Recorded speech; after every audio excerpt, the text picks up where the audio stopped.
Hey everybody, it's Gypsy, and welcome to On the Edge of Appalachia. And today we are going to be talking about making smudge sticks. And what we are going to be making them with is mugwort. Now, we all are familiar with mugwort being great for sleep and lucid dreaming. But did you also know it's great for cleansing energy too? So, since I like to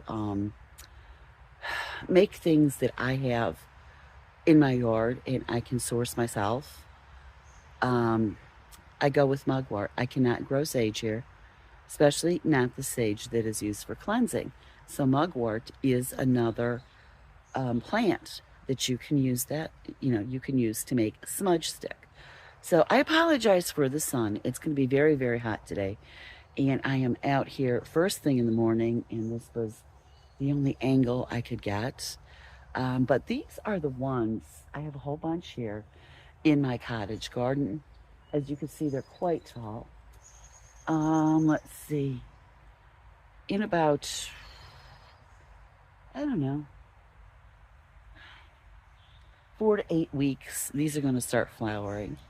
And that's when we will, well, I did a video of this late last summer where I harvested a bunch of mugwort, uh, for like purposes like tea.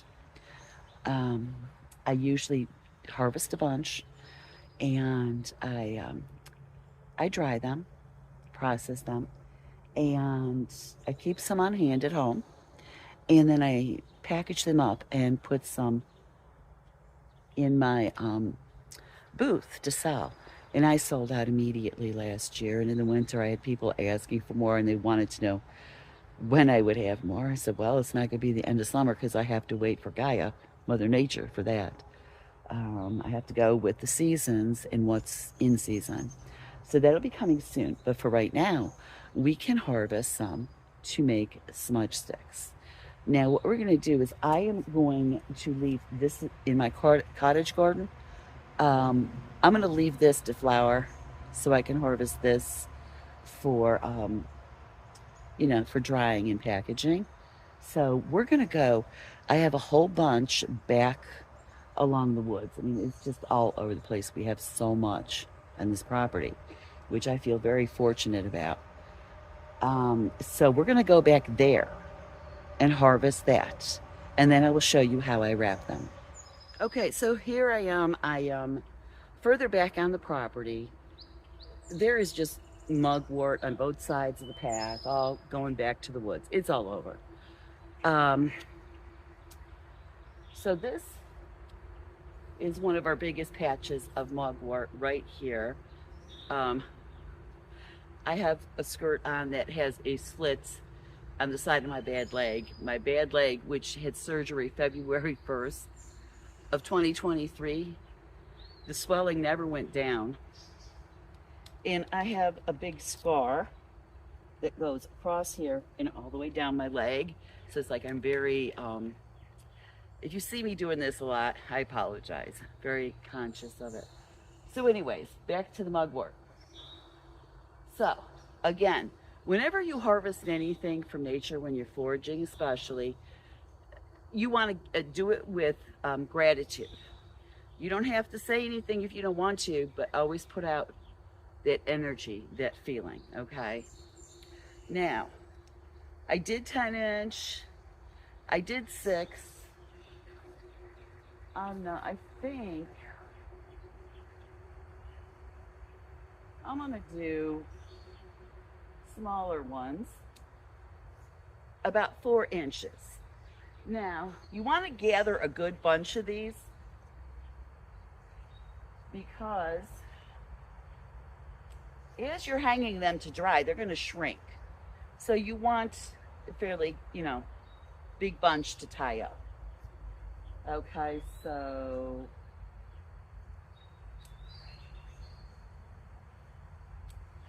I'm just going to keep collecting my mugwort here.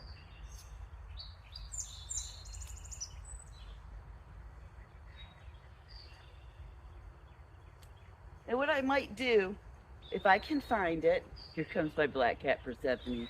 She's always my helper in these kind of matters.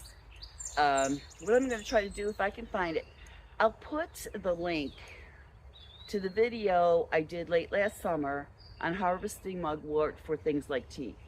So hopefully I can find that. So yeah, it's very easy. Now I do have other plants in here. I think there's goldenrod and some other things in here. So always be aware. Always look at your leaves and be aware of what it is you are harvesting. So let's see.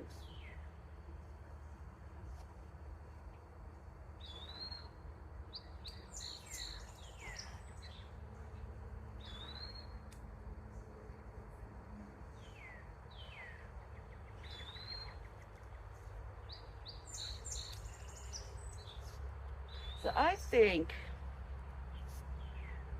for a smaller stick, I think this should be okay. So we're gonna go back to my garden area and I'll show you how I wrap it up. Okay, so we had some kind of glitch. I have to do a voiceover. So here I am showing you how to wrap your mugwort for your smudge sticks. Okay, so the first thing you want to do is, well, you need cotton twine or jute, something that is natural because you will be burning it. Okay, so we're going to gather our branches of mugwort, and you're going to want to make sure that your stems are even, that they're all flush. And of course, as you can see here, I think I may have forgotten some. Yep, I did. Okay, so I'm making sure they're flush. All right, just like that. And then we're going to take our twine and we're going to wrap it tightly around the end where you cut, where the stem is. And you're going to tie it real tight and make a good knot. And it's taking me a minute. Okay. Now, when I do this, I wind my twine going upwards in a counterclockwise direction. Okay. So also you want to hold your mugwort tight and try to keep your leaves as flat down, going upwards toward the top as you can, because you want to wrap them all within the twine. Okay. So that's what I'm showing you there. I'm kind of trying to hold them down, get them all in the right direction. And so I'm going to start winding my twine, and I am using a white cotton twine, very tightly around, and I'm going up my bunch of mugwort. I'm going all the way up to the tip as far as I possibly can, and you can see I'm doing my best to hold it tight and get all those leaves in. As hard as I try, I never do get all the leaves in. It would be nice, but I'm not that good at that. Okay, so I'm almost at the top, and we are sitting in front of my cottage garden, in case you couldn't tell. Okay, we're almost to the top. I'm trying to get that last bit in there. And so then I am going to go down in the opposite direction, back up to the stems. I am doing that in a clockwise direction, and I'm trying to catch the leaves in there that I did not catch going up. And it is a little quicker on the way down. Okay, and then when you get back to your original end, you want to tie a nice tight knot. I have no idea what I'm talking about there. Excuse the Italian hands.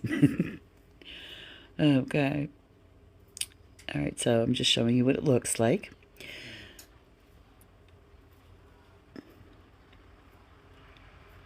And let's see. I don't know if this part where I explained to you how I smudge.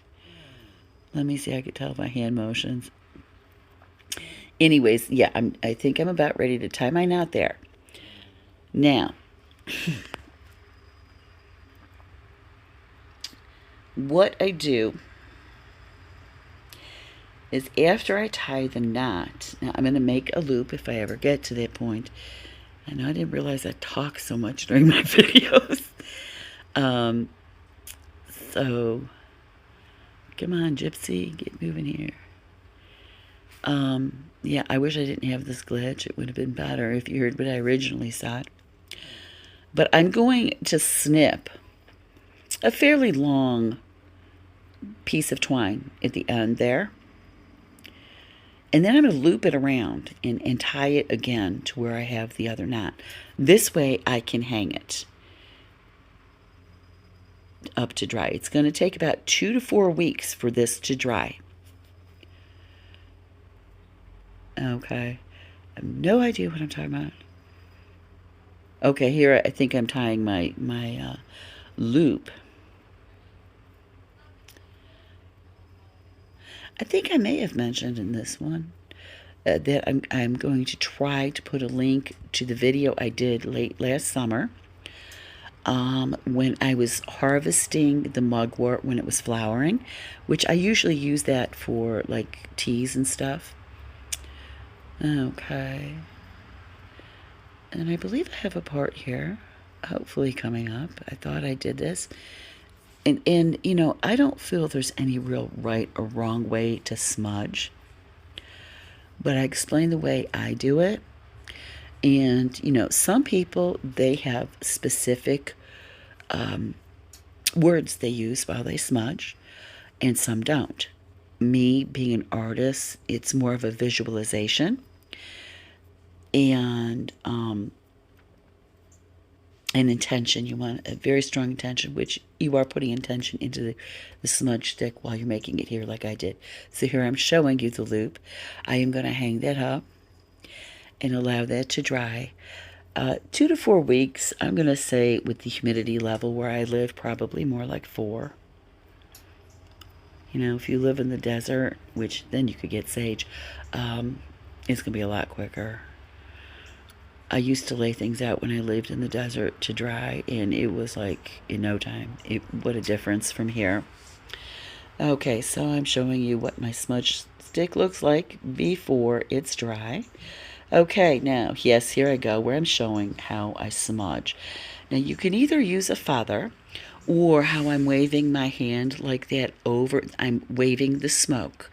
So you want to get in the corners real good of your room. I start by a door, and I go counterclockwise around the room with a feather or my hand, waving the smoke. And every time I get to a window or a door, I wave it out, you know, so you're getting the negative energy out of the room. You wave it out your windows, you wave it out your doors. So you want to go in a counterclockwise from the door, around, get to that door, wave it out. And that's how I do mine. You know, somebody else may tell you something different, and I am visualizing this in my head too, or have some kind of incantation, a prayer, whatever you want to call it. But intentions are prayers. Okay, so I believe I am just about done here. You get the little old Italian lady there with her smudge stick waving her hand around as she talks. So I think I'm going to wrap this segment up right here. Okay, so I have some things hung up in my little greenhouse here.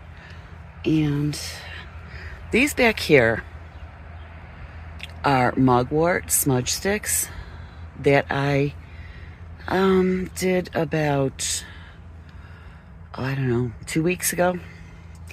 And this one here is about 6 inches.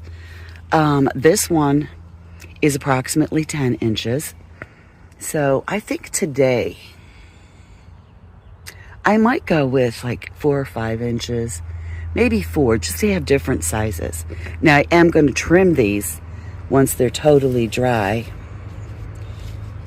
I'd like to find a different place to hang them, but I don't have a different place. So, I don't know.